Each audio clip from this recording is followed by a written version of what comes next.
Madame, monsieur, bonsoir. Ravi de vous retrouver sur TLT en direct pour votre journal et dans l'actualité toulousaine de ce lundi 27 avril, un anniversaire en demi-teinte.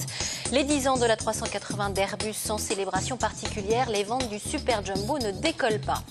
La grève reprend dans les transports en commun toulousains. Cette fois, ce sont les bus et le tramway qui sont bloqués. Les détails dans un instant. Et puis, en politique, depuis l'annonce choc de Jean-Luc Moudane d'augmenter les impôts locaux de 15% à Toulouse, eh bien, la gauche fait front et pour une fois unie. C'est ce que vous allez voir.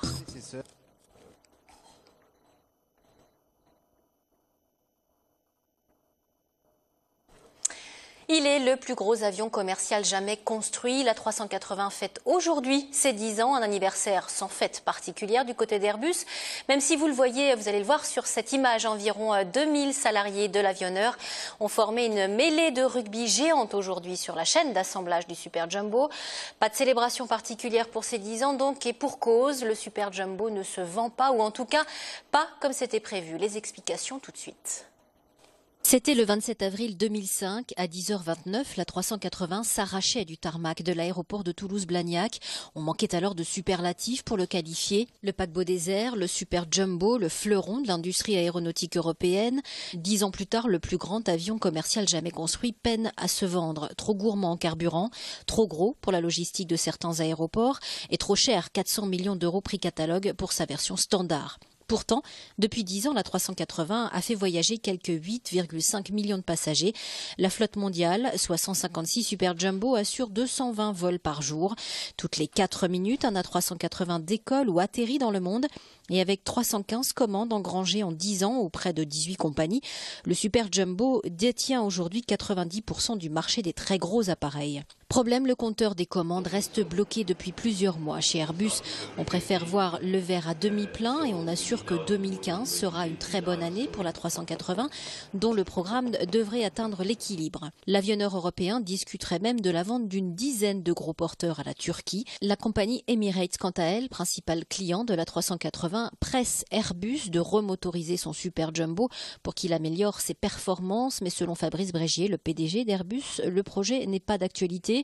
Pour l'heure, la 380 a pourtant été allégée et sa voilure modifiée pour améliorer son aérodynamisme et réduire ainsi quand même de 2% sa consommation de carburant.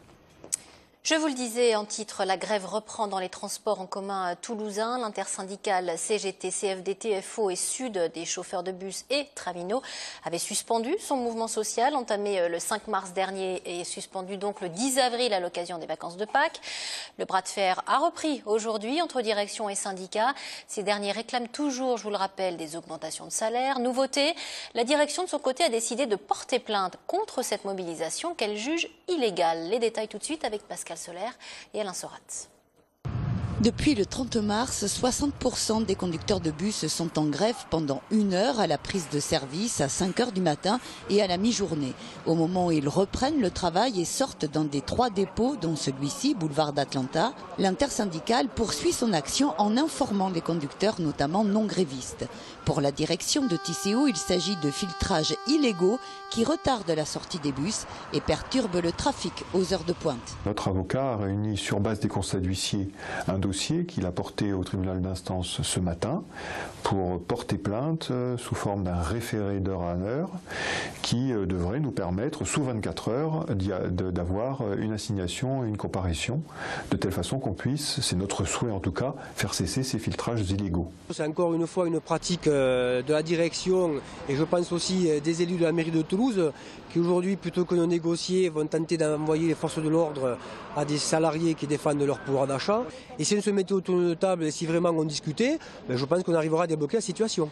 Les revendications portent toujours sur la revalorisation salariale. La direction propose une augmentation de 0,45%. C'est insuffisant pour l'intersyndicale. Cela représente 8 € bruts chez un conducteur, donc 8 € bruts, vous voyez ce que ça fait, mais au moins avoir sur un niveau de négociation tel qu'il se pratique sur un plan national, qui aujourd'hui est au-deçà des 0,7%. Ensuite, on va demander un effort sur la prime de vacances et éventuellement une prise en compte sur la mutuelle qui a augmenté de 14% chez les traminots. Notre proposition est au-dessus de l'inflation. Donc il y a la préservation du pouvoir d'achat, mais elle tient compte d'un contexte général qui s'impose à l'ensemble des services qui travaillent avec la communauté urbaine. Vous savez que les contributions publiques sont en baisse. Il y a quand même également un développement que la puissance publique veut continuer à assurer sur les transports publics. Nos propositions sont honorables et c'est pour ça que nous avons clos la discussion, qu'il n'y aura pas de nouvelles négociations et que ces mesures sont appliquées. Filtrages illégaux ou pas, la justice devrait donner sa décision ce soir ou demain. Pour autant, la grève des conducteurs de bus se poursuit. Allez, on ouvre une page politique à présent. La semaine dernière, Jean-Luc Moudenc dressait son bilan de première année de mandature à la mairie. À cette occasion, le maire de la Ville Rose a annoncé 15% d'augmentation des impôts locaux, un électrochoc pour l'opposition municipale. Socialistes, communistes, écologistes et radicaux ont donc organisé ce matin une conférence de presse commune. La gauche se montre unie et prête à en découdre. C'est en tout cas ce que nous explique François Guinle tout de suite. Tromperie, mensonge, absence totale de projet, l'opposition municipale n'a pas de mots assez durs pour qualifier l'action menée par Jean-Luc Moudenc.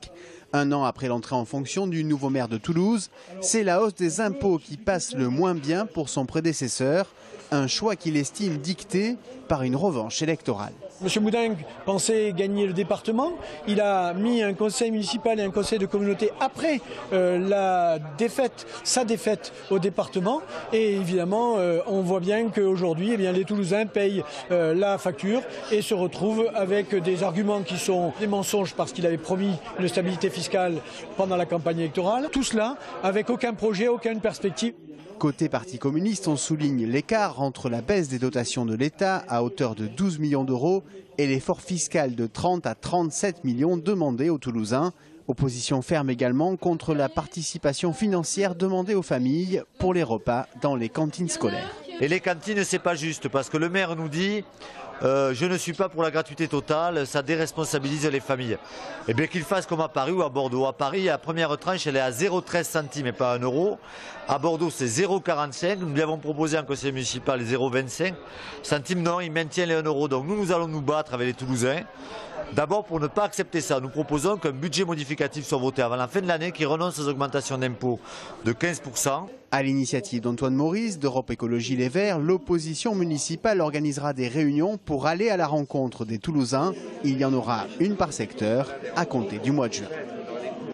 Et à noter qu'à l'occasion de sa première année d'investiture au Capitole, TLT vous propose dès ce soir un débat de 52 minutes avec Jean-Luc Moudenc, le maire de la Ville Rose, qui est revenu sur son premier bilan sur notre plateau. Jean-Luc Moudenc qui a été brocardé par le Premier ministre Manuel Valls suite à son annonce d'augmenter les impôts locaux à Toulouse, alors que, selon le gouvernement, la baisse des dotations de l'État ne correspond pas à un manque à gagner de 15% pour les communes.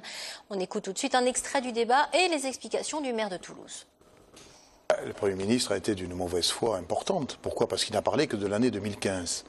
En 2015, l'État va nous retirer 12 millions d'euros et la hausse d'impôts à laquelle j'ai dû me résoudre contre ma volonté et contre mes engagements va effectivement rapporter 30 millions d'euros. Mais ce que le Premier ministre a oublié de dire, c'est que le mandat durait jusqu'en 2020 et que la suppression des dotations de l'État allait s'alourdir et continuer pendant toutes ces années. Au total, sur le mandat actuel, le mandat municipal 2014-2020, il va nous manquer 240 millions d'euros. Et la hausse d'impôts que nous avons dû mettre en place va nous rapporter 150 millions d'euros. Donc en réalité, la hausse d'impôts, elle ne va pas couvrir, et de loin, la suppression de recettes décidée par le gouvernement. Moi, ce qui me scandalise dans cette affaire, c'est que le gouvernement a caché ses intentions pendant la campagne des élections municipales. Et aujourd'hui, beaucoup de maires de France sont obligés d'augmenter les impôts alors qu'ils ne voulaient pas le faire, ils n'avaient pas prévu de le faire. Simplement, les baisses de dotation de l'État n'ont été annoncées qu'après les élections municipales par le Premier ministre, le 8 avril, pour être très précis dans les dates. À Toulouse, on a une difficulté supplémentaire, c'est que la municipalité précédente, entre 2008 et 2014, a vidé les caisses. Il y avait des réserves quand j'ai donné les clés de la mairie. Mais elle avait peu augmenté les impôts, alors est-ce qu'elle aurait dû les augmenter Écoutez, ça vous posera la question à M. Cohen. Moi, ce que je sais, c'est que quand j'ai remis les clés de la mairie à M. Cohen en mars 2008, il y avait 144 millions d'euros dans les réserves. Moi, j'en trouve 14, c'est-à-dire que 90% des réserves de la ville ont fondu. Avant de refermer cette page politique, à noter que c'est le politologue Dominique Régnier qui a été choisi pour diriger la liste rassemblant la droite et le centre pour la nouvelle région Midi-Pyrénées-Languedoc-Roussillon aux élections régionales du mois de décembre prochain. Il a été choisi par un collège de 40 élus de droite de la grande région lors d'un scrutin qui mettait aux prises 10 candidats, dont plusieurs parlementaires. Dominique Régnier l'a emporté au 4e et dernier tour devant le maire de Lavore et ancien député l'UMP Bernard Carayon avec 23 voix contre 16 pour son concurrent. Allez, on va ouvrir une page sport à présent avec tout d'abord le TFC qui a bien cru l'emporter samedi soir sur sa pelouse du Stadium face à Nantes. Les Violets ont ouvert le score grâce à Adrien Régatin dès la 27e minute de jeu. Dominateur, les joueurs de Dominique Arribagé se sont pourtant fait rejoindre à 2 minutes du terme de la rencontre. Score final, 1 but partout, un résultat qui n'arrange pas les Violets, désormais 14e de la Ligue 1. Un classement trompeur puisqu'Évian, le premier relégable, ne possède que 2 points de retard sur les Toulousains. L'opération maintien est donc toujours bel et bien d'actualité. Voilà, et puis du côté des Rouges et Noirs, la dynamique des victoires se confirme. Les joueurs de Guinoves ont dominé le Stade Français 21-12 en terre parisienne. Les 2 essais toulousains sont signés Médard et Nyanga. Superbe opération au classement puisque le Stade Toulousain est désormais 3e du top 14 à 3 journées des phases finales. Tous les espoirs sont donc permis dans les rangs toulousains. Avant de se quitter, un mot de culture. Le Théâtre du Pavé accueille cette semaine la pièce Molly par la compagnie Protéiforme, d'après l'œuvre du romancier et poète irlandais James Joyce, Ulysse. Sur scène, le dernier chapitre de l'œuvre, il y est question de la pensée de l'héroïne Molly qui mélange ses doutes sur son mari, ses peurs, ses fantasmes et ses souvenirs de Gibraltar où elle a passé son enfance. Molly, c'est à voir au Théâtre du Pavé à partir de demain 20h et jusqu'au 2 mai inclus. On va écouter un petit extrait, tiens, justement. Pour un rien. Une femme, c'est si sensible à propos de tout et de rien. J'en savais plus sur les hommes et sur la vie à l'âge de 15 ans qu'elles en sauront toutes à 50.